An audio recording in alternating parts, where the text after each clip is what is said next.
Tesla has plans on releasing a model that is smaller than the Model 3, and we think it's going to be called the Model 2. And in this video, I want to talk about some of the plans and the spec and tech of the Model 2, and then of course talk about the design, show you the official sketch, and then I'm gonna try and make as realistic rendering of the Model 2 as possible in Photoshop. So let's jump in.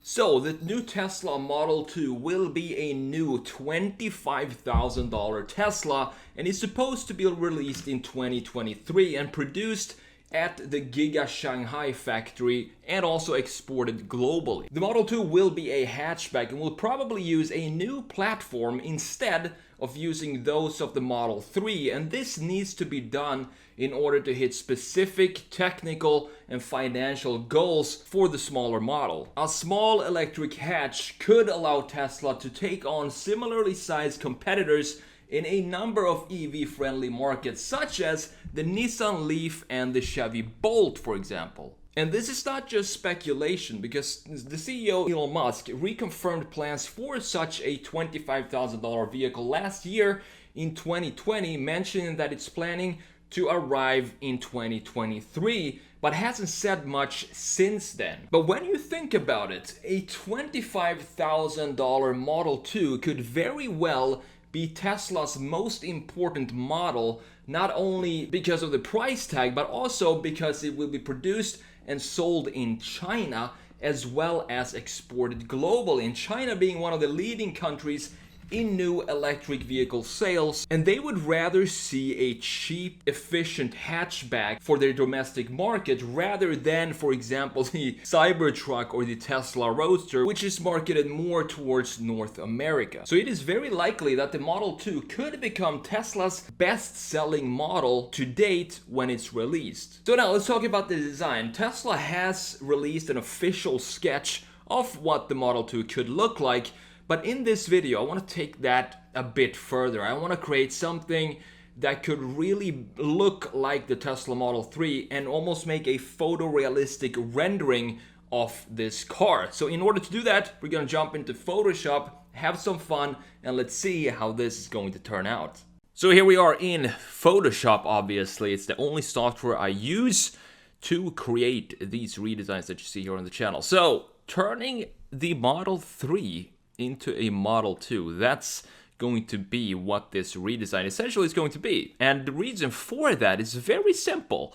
Because what I think is going to happen is, even though Tesla is going to use a brand new platform for this, meaning it's going to be a Model 2, the wheelbase is probably going to be shorter than the Model 3, but you can still repurpose some of the parts from the Model 3. Just like the Model Y did from the Model 3, you repurposed 75% of the parts from the Model 3. The biggest change of the Model Y is, of course, the hatchback rear end and the ride height of the car.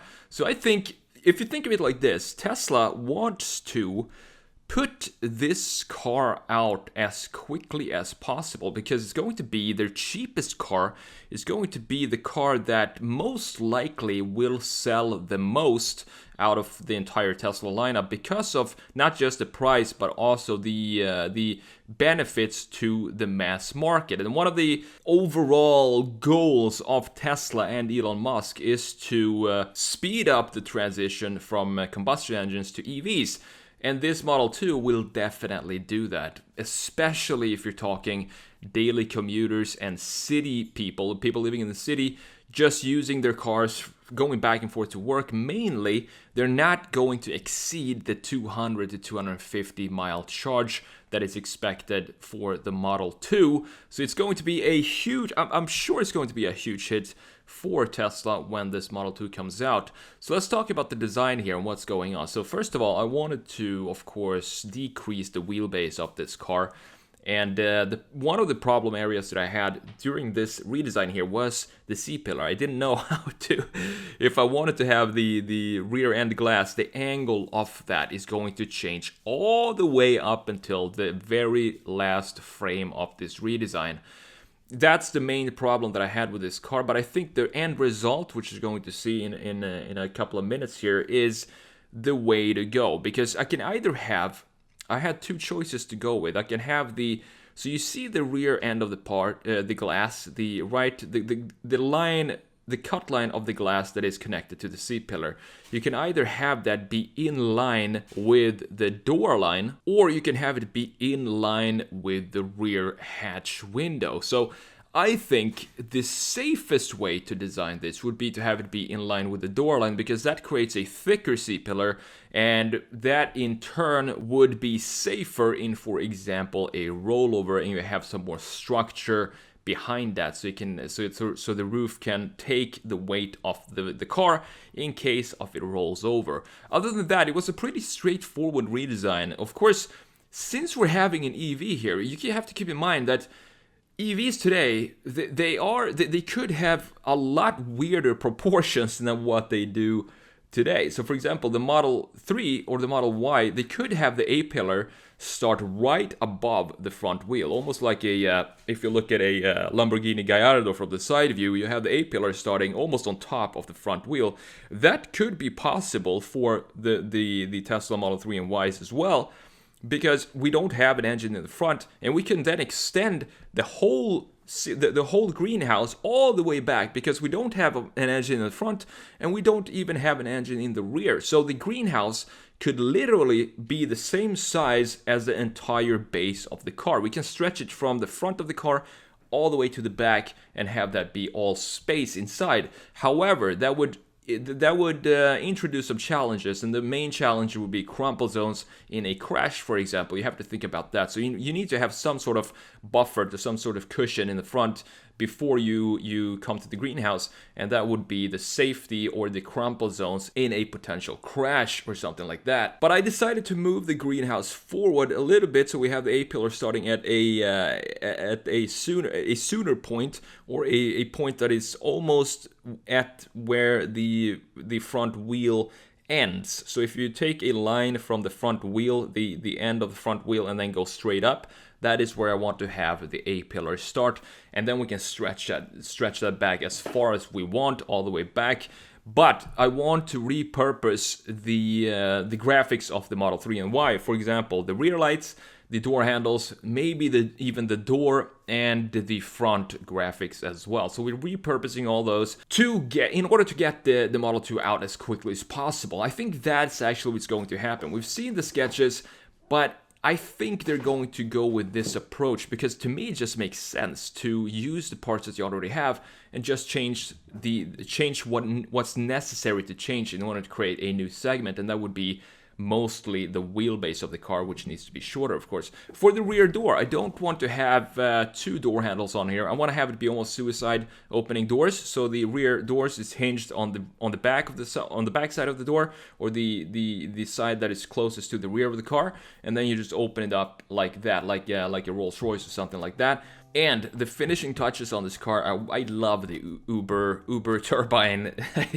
I love the name as well, Uber turbine wheels. They look so cool, and I think a red pinstripe around these wheels just sets everything off, because they play well with the red brake calipers that are inside, on top of this almost space gray Model 2 that we're designing right here. So that's about it. That's my idea of what the Model 2 could look like based on what I just told you, repurposing some of the parts from Model 3 and keeping a brand new platform. And on top of that, we just take parts from the Y and 3 and apply onto that platform, and boom, we have our Model 2.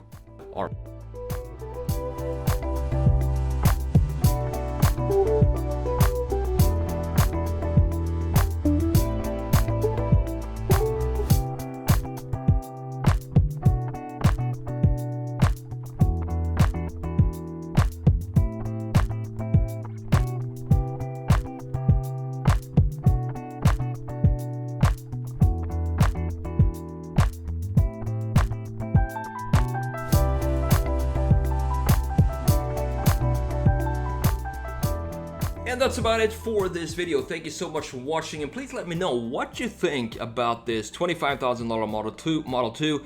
Do you think it will be a success or not, specifically here in the North American market? Because the market here is very different from China. It might sell well in China, but it might not do as well over here. But me personally, I think for daily commuting, I think this will be a hit because that's the area where EVs really make sense. And I really look forward to seeing the Model 2 out on the streets. Thanks again for watching. I'm TheSketchMonkey, and I will see you in the next video.